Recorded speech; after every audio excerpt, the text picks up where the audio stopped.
Hey you guys, I literally just had a dilemma and I wanted to show you. I was like, why I didn't do this while I was trying to figure it out?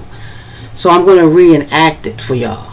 Well, I'm not going to actually reenact, but I'm going to tell y'all the steps that I did to do what I did. So, now, to my people who makes they frosting from scratch, this is for you. When you make homemade frosting, right, your butter has to be room temperature. Your butter, like 2 sticks of unsalted butter, has to be room temperature, right? And when I say room temperature, when you squeeze it, like I don't want to, like when you squeeze it, y'all can't see that, but it has to be soft to the touch, not melty, but like room temperature, and like you can put dents in the butter, right? That's how you know it's room temperature. It's real soft, you know. You can put dents, you know, like that, you know. Okay. So I was out of condensed milk, sweetened condensed milk, to make my buttercream, sweetened condensed buttercream frosting. So what I did is I added milk to the frosting. And when you add too much liquid to frosting, it spaces it. Like it make it look like it's separating the butter and, you know, the milk and the sugar. It's like it's separating, right? I was like, oh no, it looked like it's like, it looked like, let me give you an example how it looked like. It looked like it was, how can I explain it? What's that word? Grainy. It looked grainy, like, right? Grainy, like, you know, grainy, like sugar, grainy. It looked like that, like I just put regular sugar in here and it's grainy. What I did was I took some of that frosting that was separated, you know, in the batter here, right? And I added it to to this cup. I took a little bit, maybe about a half a cup. I didn't even measure it, but I'm just guessing a half a cup of the frosting. And I put it in the microwave for, like, I scooped it up and I put it in here, right? And it was like a little liquidy too. So I put it in this right here. This is the microwave safe glass measuring cup. I put it in here and I put it in the microwave for 30 seconds. Right? Right. Ooh. I just washed these too. And I use my hand mixer. I'm not going to do it now because I just cleaned it. I literally just took this out of the refrigerator. It's supposed to be in there for 30 minutes. I literally just took it out just for it to, you know, show y'all. 15 minutes have been in the refrigerator, so I got to put it back in there again. And I already know the recipe how to make my own sweetened condensed from scratch, but I was just trying to cut corners here. Don't do that.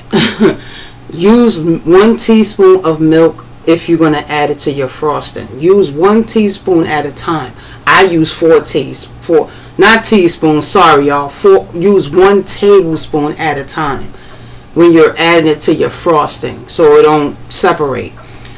So I use 1/4 cup, which is 4 tablespoons. Silly me. So I was like, oh my gosh, I don't want to throw this out. This butter I'm going to be wasting, and this sugar I'm going to be wasting. As expensive as this is, and as expensive as this is, I have no business throwing this away, you know, when you can revive it. So I learned something new tonight. I put a half a cup of the liquid frosting, or the Spacey frosting, or the Grainy frosting, however y'all want to call it, the frosting that's separated. I put it in here, and I put it in the microwave for 30 seconds. I said that before, I just remembered. And I poured it a little at a time back into the regular frosting. And I put my mixer on. And then I started mixing everything together. Like, when you making frosting from scratch, don't panic. You know? I got y'all. Don't panic. And I actually had to look this up myself. I looked this up. So I'm not going to take 100% credit. I was like, I looked this up. I didn't catch the name, but I looked this up and I was told what to do. And I followed. I could either use it. You can use a pot on the stove, and you can put the mixing bowl on the stove and just mix it until it's incorporated. So when I saw it was doing this thing, I added the rest to it, and then I mixed it all together, and then it came together. So I'm excited. I didn't have to waste the frosting. I'm so excited. It's not like how I usually get it, like creamy texture like, but yeah. And I needed me some frosting to go with my cake. What did I do with the other one? Oh man, I take things out and just put them anywhere. I know I didn't put it in the refrigerator. I need it to be room temperature. So this is my buttercream frosting, sweet condensed buttercream frosting that I had left. This is what was left. And I was like, I hope this is enough. So I was like, let me make some more to be, to be safe. So, yeah, and I like a lot of frosting on my cake. So this is how you save your frosting. Like when it looks like it's separating, that's the fat, the butter, and the milk, that's separating it, and the sugar. So it's like it's separating. So that's what you do. If you have a stove, of course you have a stove. If you have a pot, of course you have a pot too, right? But you fill a pot up, but don't let it touch the bottom of the pot, the mixing bowl, and then you boil it. But I did the microwave. That was much quicker. I wish I would have did it while I was showing y'all while it was happening. I wish I did it, but I didn't think to afterwards. But yeah, how to save your frosting. Don't throw it away. It's hope.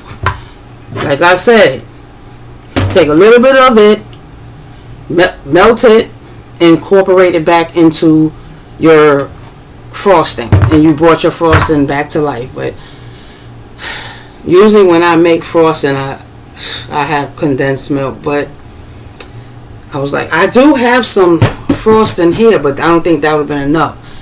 So yeah, I'm making some double chocolate chip cake right now. It's in the oven. So I'm going to put this back in the refrigerator. For a matter of fact, since I already got this out, let me put this, because I got to put the cake in the refrigerator too for at least an hour before I frost it. I'm going to let it sit out for 30 minutes, and I'm going to put it in the refrigerator for another 30 minutes. Frost the cake, and then put it back in the refrigerator. But yeah, and it's a 1-layer cake, by the way. But yeah, I was actually panicking. So I was like, let me go see how to save this, revive this. But yeah, shout out to that lady who helped me revive my cake. I'm excited. But yes, that's what you do. Don't panic, okay? I had to do a video so I can remember to come back to this. Well, if in case I need this, or anybody that may need help, how to revive your frosting. But see, the thing about the sweet and condensed frosting is like it's sugar and milk already together.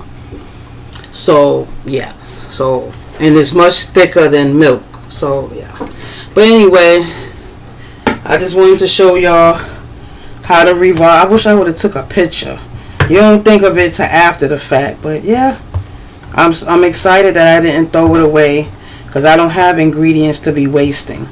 Like butter is like $10 almost for the 4 in the pack. Almost. Depends on what brand you buy.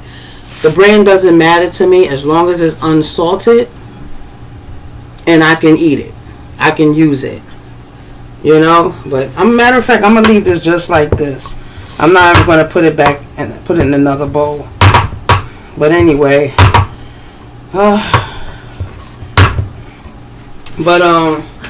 yeah, so that's how you save your frosting. And like when you mix it, it's going to take about a couple of seconds to come together, but if you mix it longer, it's going to, how you say it, get like, I don't know how to explain it, tight. I don't know. It's gonna be. It's not gonna be like smooth. Like it's gonna be like, I don't know. But anyway, you know, just mix it enough for it to come together, and then stop your mixer. That's it. That's all. All right, y'all. I'm gone. Later. Until next time. Not goodbye. Later. God bless.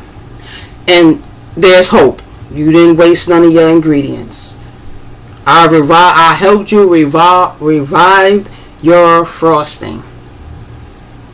Happy baking. And happy baking from scratch.